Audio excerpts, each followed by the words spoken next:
At first, Stanley assumed he'd broken the map until he heard this narration and realized it was part of the game's design all along.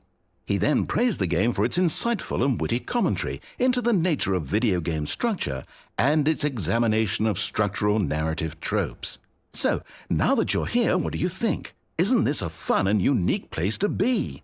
Why don't we take a minute just to drink it all in? Okay, I'm over it now. What do you think? Are you sick of this gag yet? Then in that case we'll continue. But now, here comes the real question. What do you think would have happened if you had told me that you wanted this to stop? Do you think it would have been particularly different? Would I have taken the same idea but rephrased it superficially to fit that answer?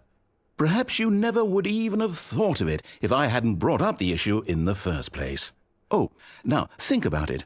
Will it be worth it for you to restart and then come back here just to do the other option? Clearly, this whole gag takes some time. What if the other option is even longer?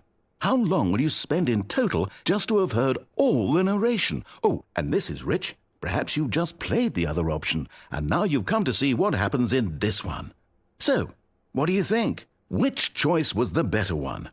Imagine if you had selected Continue on your first playthrough, how tantalizing it would be not knowing what happens when you pick the other option. Indeed, you are one of the lucky ones. Though if the other option is really miserable to listen to, then perhaps you're not.